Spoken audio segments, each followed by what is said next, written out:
سب سے پہلے آپ تمام دیکھنے اور سننے والوں کو السلام علیکم۔ میں امید کرتا ہوں کہ آپ تمام لوگ خیر خیریت سے ہوں گے۔ آج آپ سے ایک بار پھر ریکویسٹ ہے، کائنڈلی اس ویڈیو کو آخری لمحے تک دیکھیے گا۔ میری پوری کوشش ہوگی کہ میں آپ کا ایک بھی سیکنڈ ضائع نہ ہونے دوں۔ تو ویڈیو کا پراپر سٹارٹ کرتے ہیں۔ مزار پہ چادر چلانا مکروہ ہے، صرف ایک ہی اجازت ہے، شناخت کے لیے، علامت کے لیے ایک اجازت ہے۔ جیسے کہ کتابوں پہ غلاف چڑھانا منع ہے، قرآن پر اجازت ہے کہ ایک غلاف چڑھا سکتے ہیں آپ، جی، تاکہ امتیاز رہے۔ امتیاز۔ کتابوں میں کتاب اللہ الگ دکھے تو مردوں میں قبرستان میں ولی اللہ الگ دکھے، ایک واہ، چادر کافی ہے۔ سبحان اللہ۔ اور چادر پہ چادر، چادر پہ چادر، یہ کاروبار ہے اللہ، اور عوام کا پیار ہے، سجاد نشین کا کاروبار ہے، تو کائے کو روکے وہ؟ جی، عوام کو بھی منت ماننا، چادر مانتے ہیں۔ ارے میرا کام مولا کر دے تو میں بیوہ کی شادی کرا دوں گا، جی، محلے میں گیہوں بانٹ دوں گا، سبحان اللہ۔ میرا یہ کام ہو جائے تو میں آٹا بانٹ دوں گی۔ تو اس چادر، طرح کی منتیں نہیں مانتے۔ پانچ رکعت نماز پڑھوں گی، 10 رکعت نماز پڑھوں گی۔ سبحان اللہ، سبحان اللہ۔ اب سب سے پہلے تو میں حیران ہوں کہ میں نے ان ہاشمی صاحب کی جتنی بھی ویڈیوز دیکھی ہیں، ان ویڈیوز کے اندر انہوں نے پیر فقیری کو ہمیشہ ڈیفینڈ کیا۔ اللہ کے ولیوں کی مزار پہ چادر و پھول چڑھانا بالکل جائز ہے، بڑا ثواب ہے، سمجھ جانا، سننی ہے۔ قبروں پر ماتھا ٹیکنا اور قبروں کی مٹی کو چاٹنا، سمجھ جانا یہ قبر پوجا ہے۔ اچھا کہیں بدعت ہے، حرام ہے، حرام، سمجھ جانا، وہابی ہے۔ دلیل مانگو تو بھاگ جاتے ہیں اور مزاروں پر عورتوں کو نچاتے ہیں، سمجھ جانا یہ بریلوی ہے۔ نہ جانے کتنے لوگ ان کی پرانی سکھائی ہوئی باتوں، پرانی سنائی ہوئی کہانیوں کو سن کے اس دنیا میں موجود نہیں ہوں گے۔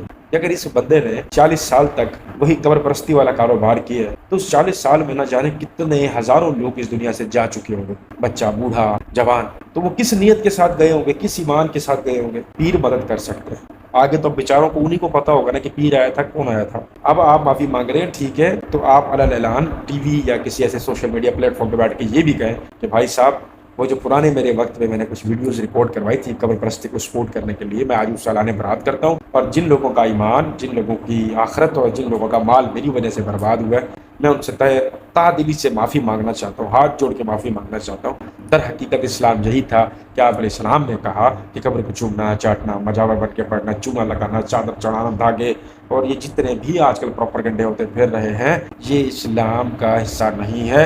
آپ علیہ السلام کی گستاخی ہے، آپ علیہ السلام کی توہین ہے، آپ علیہ السلام کی مخالفت میں یہ سارے کام ہیں۔ تو تب ہم آپ کو دل سے سلوٹ کریں گے کہ 80 سال کی عمر میں صحیح اللہ نے آپ کو ہدایت دی، کیونکہ آپ اس کے طالب تھے۔ اہل سنت کا عقیدہ ہے کہ نبی خیر البشر ہیں، اور یہ وہابی دیوبندی کا عقیدہ ہے کہ حضور ہماری طرح بشر ہیں، حضور ہمارے بڑے بھائی کی طرح ہیں۔ بڑا مردود اور لانتی ہے وہ بندہ جو حضور کو اپنے جیسا سمجھے۔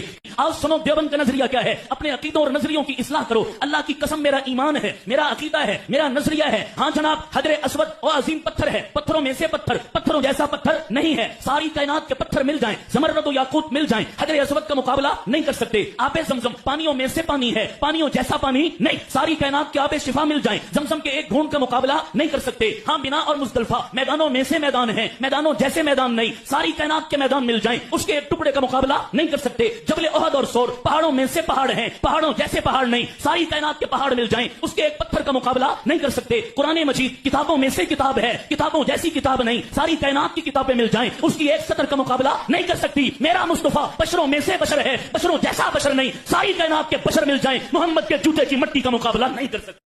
یہ ویڈیو دیکھنے کے بعد جو لوگ ایسا سوچتے ہیں نا، آج میں ان لوگوں کو یہ بات بتانا چاہتا ہوں کہ بھائی، اگر تم نے تا عمر یہ سوچا کہ نبی پاک صلی اللہ علیہ وآلہ وسلم تمہاری طرح سوتے تھے، تمہاری طرح کھاتے تھے، تمہاری طرح پیتے تھے، تمہاری طرح چلتے تھے، تمہاری طرح دیکھتے تھے، تمہاری طرح ہی سارے کام کرتے تھے، تو آپ لوگ احمق ترین انسان ہے۔ کیا آپ نے نبی پاک صلی اللہ علیہ وآلہ وسلم کو اپنے جیسا سمجھا؟ بھائی وہ اللہ کے پیغمبر ہیں اور اللہ کے محبوب ہیں، تمام پیغمبروں کے سردار ہیں۔ معراج جیسی رات کبھی زندگی میں آپ کے آباء و اجداد یا آپ لوگ تصور بھی کر سکتے ہیں کہ یہاں سے وہاں چلے جائیں، ایک جگہ سے دوسری جگہ آپ چلے جائیں نینو سیکنڈز کے اندر؟ آپ کے آباء و اجداد یا آپ ان تمام چیزوں کے قائل ہیں۔ آپ علیہ السلام کا جو پسینہ تھا، اس کا مقابلہ آپ کی دنیا کی کوئی بھی خوشبو، ایون جنت کی خوشبو بھی نہیں کر سکتی۔ آپ علیہ السلام کے پسینے میں وہ طاقت تھی۔ وہ خوشبو تھی، لوگ عطر کے طور پہ استعمال کرتے تھے۔ میں یہ مانتا ہوں کہ وہ انسان تھے، میں یہ بھی مانتا ہوں کہ وہ بشر تھے، کیونکہ یہ ان کی کنیت ہے کہ وہ بشر ہیں، وہ انسان ہے، فرشتوں میں سے مابعوث نہیں ہوئے، ہم انسانوں میں سے مابعوث کیے گئے تمام پیغمبروں کو اور آپ علیہ السلام کو۔ لیکن اپنے جیسا انسان سمجھنا یہ ایک احمقانہ سوچ ہے، یہ ایک جاہلانہ سوچ ہے۔ تو ہمیں اس طرح کی مولویوں کی، اگر یہ بھائی بریلوی ہے کہ دیوبندی ہے کہ اہل حدیث ہے، وٹ ایور جو بھی ہے، ہمیں اس طرح کے بھائیوں کی ضرورت ہے، ہمیں اس طرح کے اسکالرس کی ضرورت ہے جو دین کو سمجھے، جو دین کو سمجھنے کے بعد عوام کو بھی سمجھائیں۔ در حقیقت اسلام کی پیاری خوبصورتی یہی ہے کہ وہ لوگوں کو قریب کرنا، بھگانا نہیں ہے ان کو۔ تو خیر یہ میرا ایک اوپینین تھا، میری ایک رائے تھی۔ آپ لوگوں کی خوبصورت ترین رائے کیا ہے؟ آپ کیا اس بارے میں سوچتے ہیں؟ تو اپنی خوبصورت رائے کا اظہار کمنٹ باکس میں ضرور کیجیے۔ حضرت بایزید بسطامی علیہ رحمہ کا دور ہے، لکھا ہے کہ وہ قید پڑ گیا چل جھوٹا، اور آپ نے اپنی روحانی طاقت سے، جیسے قبلہ فرما رہے تھے، اللہ دیتے ہیں اپنے دوستوں کو طاقت، آپ نے ایک برتن بنایا، وہ بندہ جو نیت کر کے وہ اس برتن میں وہ ڈالتا نا کہ بھائی اس میں سے آج گوشت نکلے، گوشت نکلتا، سبزی نکلے، سبزی نکلتی، دال نکلے، لیکن یہ بھی کمال نہیں ہے۔ اچھا لکھا کرم ہوا حضرت بایزید پہ، بسطام میں ایک اللہ کے دوست آئے حضرت بایزید کو نکالنے کے لیے اس میں سے۔ ارے کہنا کیا چاہتے ہو؟ انہوں نے آ کے نا ادھر مسجد میں قیام کیا، زور پڑی، عصر پڑی، مغرب پڑی، عشاء پڑی۔ اب مریدین نے دیکھا کہ بندہ آیا ہے، کھانا کھایا کوئی نہیں اور کھانا ملے گا بھی کہیں نہیں۔ انہوں نے آ کے نا حضرت بایزید سے عرض کی کہ حضرت ایک مہمان آیا ہے، آپ نے فرمایا جاؤ کہ اس کو دعوت دو کہ کھانا نہیں ملے گا، آئے ہماری خانقاہ میں، آ کے کھانا کھائے۔ وہ گئے، وہ آگے سے نا وہ مرد کامل کہنے لگا میں کبھی کسی کے پاس کھانے نہیں گیا۔ جب انہوں نے آ کے حضرت بایزید سے یہ بات کی، حضرت بایزید خود تشریف لے گئے۔ ہائے ہائے، وہ مرد کامل آگے سے کہنے لگے حضرت میں کبھی کھانے گیا تو نہیں، نہ میں نے کبھی کسی سے کھایا ہے، چلے آپ خود تشریف لے آئے ہیں تو آپ کی دعوت قبول کرتا ہوں، لیکن شرط یہ کھاؤں گا وہ جو میری مرضی ہوگی۔ حضرت بایزید نے کہا حکم فرمائیں کیا کھائیں گے؟ وہ مرد کامل آگے سے کہتے ہیں جو حضرت بایزید کو نکالنے آئے تھے، حضرت میں انسان کا گوشت کھاؤں گا۔ حضرت بایزید سوچ میں پڑ گئے، حکم کو دعوت دی تھی، کچھ نہ کچھ تو کرنا پڑنا تھا، لیکن حضرت بایزید ایک قدم آگے بڑے، عرض کرتے ہیں حضرت انسان حاضر ہے۔ تو انہوں نے مسکرا کے کہا بایزید تجھے کس نے کہا کہ تو انسان بن گیا؟